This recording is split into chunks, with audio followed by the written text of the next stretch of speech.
Welcome back to Sophie and Jumong Part 34. Make sure to hit that subscribe button and tap the notification bell so you won't miss any part. She held her head high, her gaze sweeping across the circle with a practiced air of authority. This is not just a celebration. This is a crossing. A girl crossing into another family. And not just any family, from across the sea. But before the world sees her in lace and gold, before photos are taken and gifts exchanged, she must be covered by her people. Her bangles clinked as she lifted a hand. She is a daughter of our blood. Her father was our brother. Whether or not he married her mother is not the issue now. We must call the ancestors. We must pour the millet beer. We must do the cleansing so that her marriage is not cursed. She paused, let the weight of her words sit in the dry air. Some of us traveled far to be here, she continued. We came not just with wrappers and rice. We came with responsibility. It is us, the aunties, who are the gatekeepers of womanhood. Her mother may have raised her well, we respect that. But we are here to send her off fully. We hold the last blessing. She's pregnant, someone whispered nearby, and another auntie clicked her tongue. McKaina ignored them, lifting her chin further. A girl cannot go to another home, especially so far, without the family preparing her spiritually. It's not just tradition, it's protection. You don't see what walks in the dark, but our elders did. And they passed it to us. She pressed her palm to her chest. And now we must pass it to her. At that moment, two of the aunties sitting behind her, dressed in bold, matching purple and gold head wraps, clapped loudly in support. Another gave a firm nod and chimed in with a soft hum of agreement.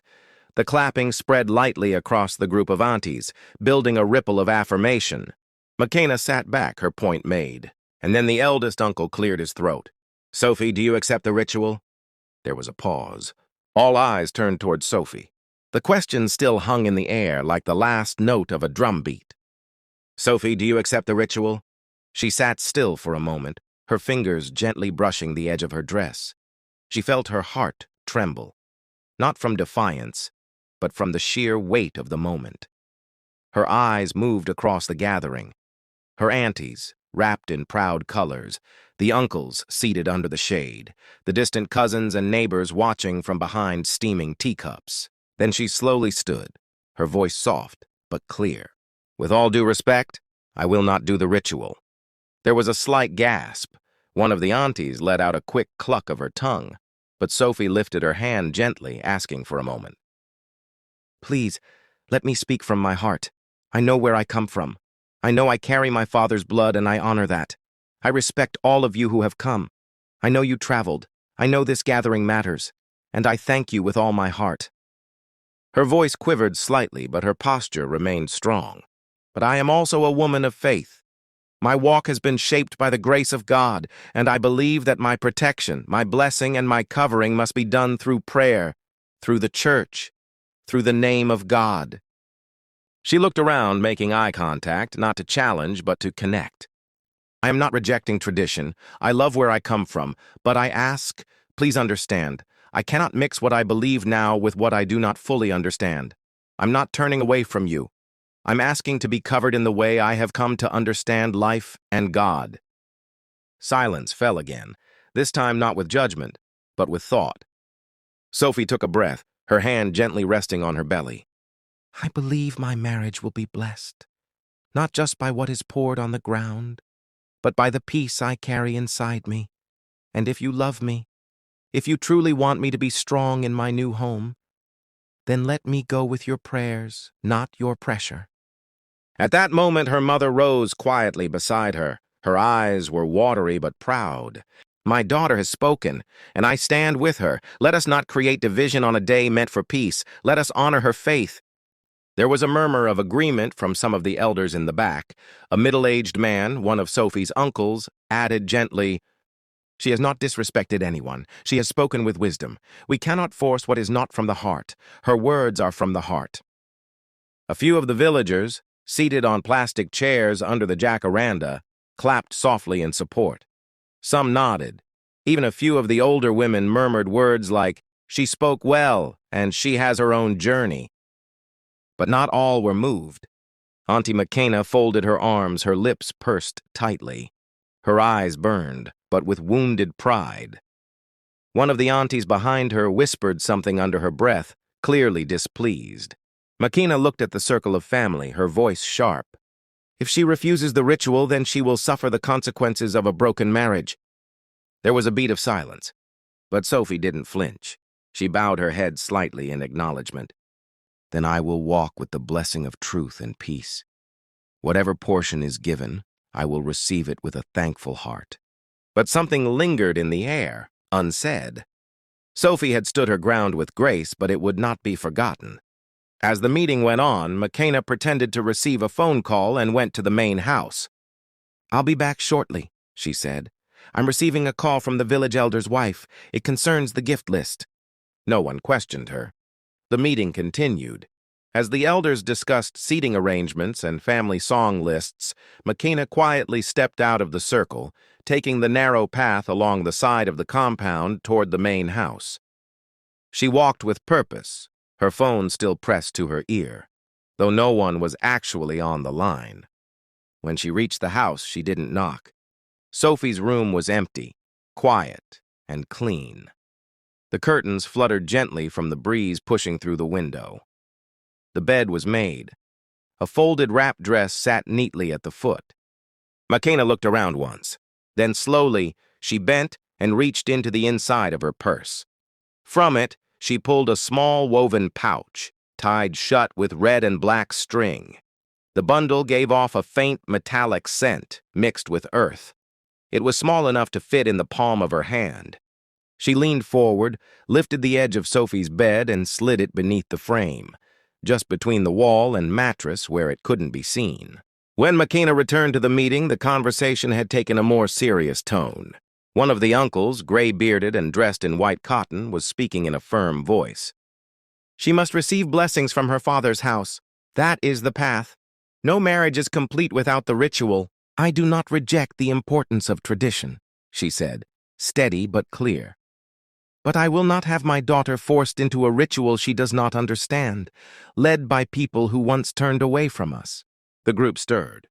McKaina sat back down quietly, her hands folded neatly in her lap, as if she hadn't left at all. But sister, another auntie said, a wedding must be complete. The ancestors must be invited. And what if the ancestors have already blessed her in silence? Sophie's mother asked sharply. What if her life is already testimony enough? Voices rose now. Elders spoke in their native tongue.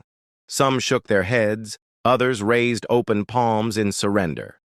The disagreement crackled through the circle like dry grass catching flame. Then Sophie spoke. Her voice was soft but carried. I don't want the ritual. Everyone turned toward her. I don't need it to feel married. I don't need it to honor my father. I know where I come from. I know who I am. Her voice broke slightly. I didn't have these aunties growing up. I had my mother. I had quiet mornings and hard days. I had the shame people gave me for being born without a ceremony. I carried all of that. And I'm still standing. If that's not blessing enough, I don't know what is. Silence settled. But the eldest auntie frowned. Then don't call it a blessing from the father's side. Let it be known that we came to honor but were refused. That's how the story will be remembered. Sophie blinked back the heat behind her eyes.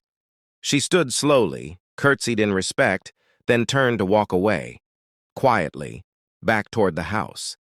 The meeting did not end in joy. It ended in something quieter, division beneath politeness, the kind of parting that left people smiling but not with their eyes. And under Sophie's bed, the charm lay hidden, silent, waiting. When Sophie entered her room, the door clicked softly behind her.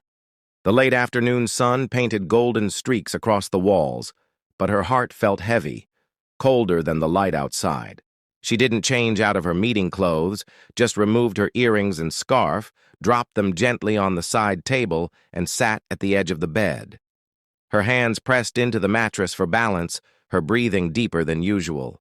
A sudden feeling, sharp and unfamiliar, fluttered low in her belly. Then, a warm rush. Sophie's eyes widened.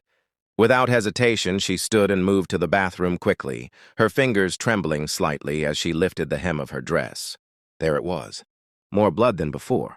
Not a faint smudge like this morning, not a whisper of pink. This was red, Fresh, real. Her breath caught. Her hands clutched the edge of the sink as panic crept in, wrapping around her like the shadow of a scream she couldn't let out. The air felt thin. She stood there for a few minutes, unsure what to do. Her heart was beating fast, but the baby? What about the baby? She steadied herself. She couldn't cry, not yet. She walked out, wrapped a scarf around herself, and moved quietly to the sitting area outside, where her mother was shelling groundnuts in a wide metal bowl. "Mama!" she said, her voice soft but tight. Her mother looked up instantly, eyes narrowing in concern. "What's wrong?" I think I need to go to the clinic. I feel something is not okay." Mama Zena stood immediately, brushing the shell fragments from her lap. "Do you want me to come?" Sophie shook her head. "No, please. The aunties, they'll ask too many questions. I'll just go for a checkup, quietly. Just let them think I'm resting." Her mother hesitated but nodded. "I'll call someone to bring the car." Sophie left quietly through the back. The driver arrived within 15 minutes. He opened the door for her with a polite nod. Sophie said nothing, just clutched her handbag and slid in, her eyes already clouding with the weight of uncertainty. As the car drove, her phone buzzed. It was Jumong. "Hello, my love," he greeted her warmly. But Sophie, overwhelmed with emotions and fear, what the aunties had told her, the dream, broke down into tears. She needed to let out all of this, and it was to the right person. Jumong asked her with concern, "What's wrong, Sophie?" When she felt calm, she explained everything to him. Jumong made the decision to fly in 3 hours from then. He couldn't stomach anything happening to Sophie and his baby.